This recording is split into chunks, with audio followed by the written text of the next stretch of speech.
Nasaan kayo, Nay?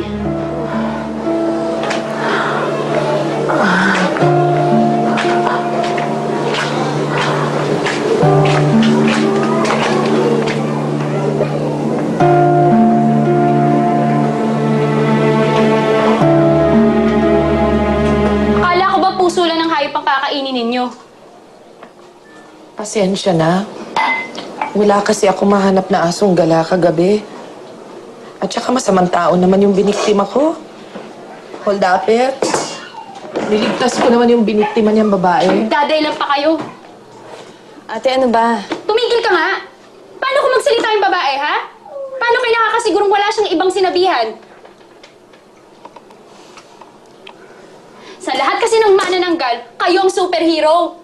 Dapat kasi nilapan niyo na yung babae para wala ng testigo. Ate, ano ba sumusobra ka na? Tumigil ka! Kayo naman, Nay, gagawa ka na rin ng kalat. Dapat nilinis niyo na. Hirap sa inyo eh. Pwede ba, ate? Igalang mo naman si nanay.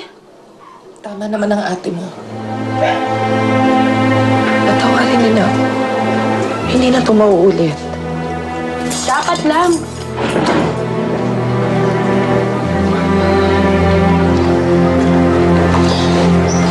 Okay na, anak.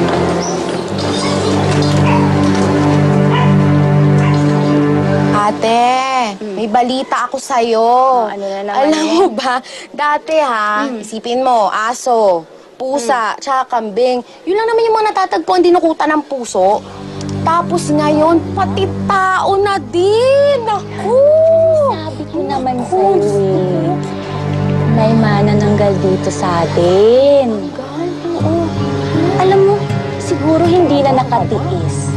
Kaya tao na yung binibiktima. Oo naman yan, pero alam mo, ewan ko hindi pa din ako naniniwala sa mga ganyan-ganyan. Eh, kayo ho, Aling Minerva. Ano? Ay!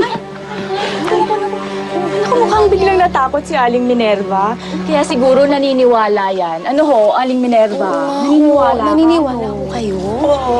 Oh, Kitam, sabi ko sa'yo eh. Aling Minerva, kita mo naman kami tungkol sa mga manananggal. Sige na. Sige na. Sabihan mo naman kami. Maraming kwento sa probinsya. Oo. No. Wala akong alam dyan. Ay, naku, mga alam Wala akong alam dyan. Naku, pasensya tayo yan. Wala akong alam dyan. Uy! Uy! May alam yun, no? Pakiramdam ko may alam yun. Oo, ano may gusto mo, no? Tiga dito lang yun eh, tatandaan ko. So ano? Gusto kong ligawan dito? Sa amin? Sigurado ka? Eh bro, wala magandang chicks dito.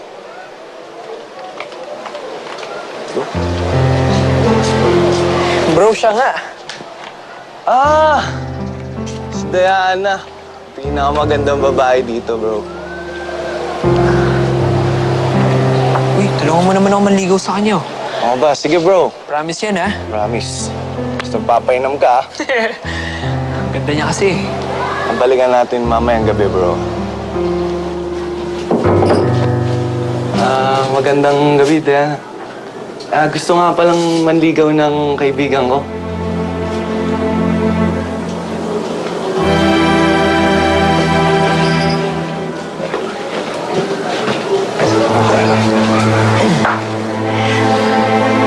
Daniel, hindi kasi kayo pwedeng pumasok dito ngayon sa bahay kasi wala pa si nanay. Okay lang. Gusto mo bukas na lang ako babalik. Ano kasi, Daniel? Diana. Makikiraan. Magandang gabi ko. Magandang gabi po.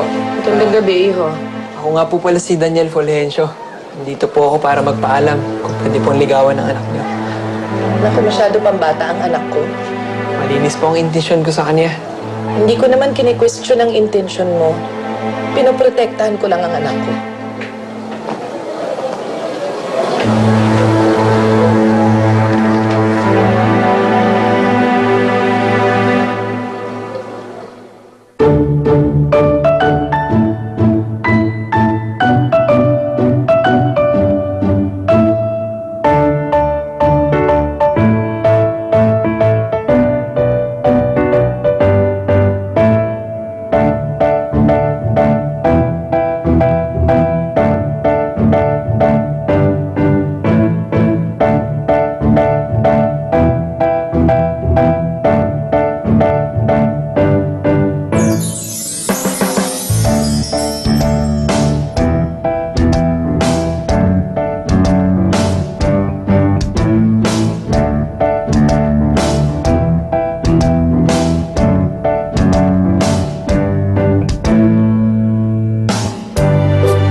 Anak, hindi ko hawak ang puso mo. Pero mahirap yung papasukan mo. Alam mo ang lihim natin na hindi pwedeng malaman ng kahit na sino. Kaya patawarin mo ako. Dahil para sa ikabubuti mo, hindi ko papayagang maging nobyo mo si Daniel. Diana. Para sa'yo. Salamat.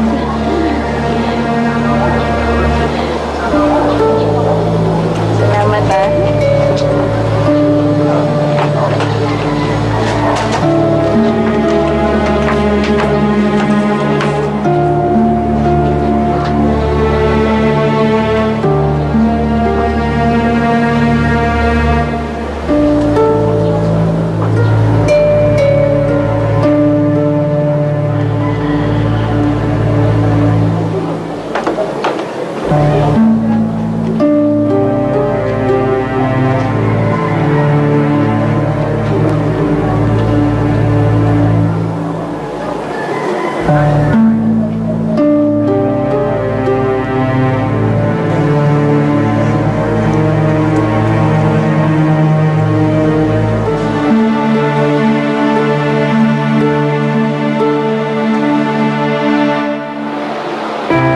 Nandyan po ba si Dan? Wala siya dito.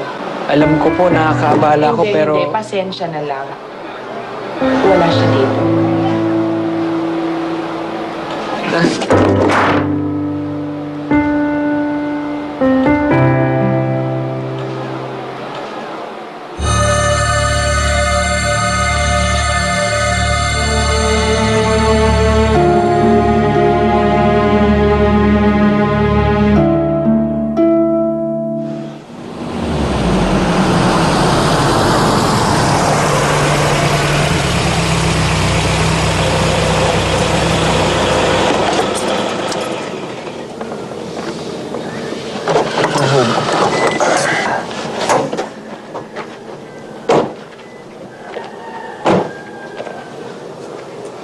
Anak ng toko ka naman, no? Inom na ako eh. Sandali lang to, Dad. Siya nga pala, yung sinasabi mong nililigawan mo. Kailan ko ba makikilala yon? Malapit na. Kasi ito, tandaan mo ha. Unahin mo yung pag-aaral mo. Yung girlfriend, okay lang yan. Basta hanggang dun lang. Okay, sige.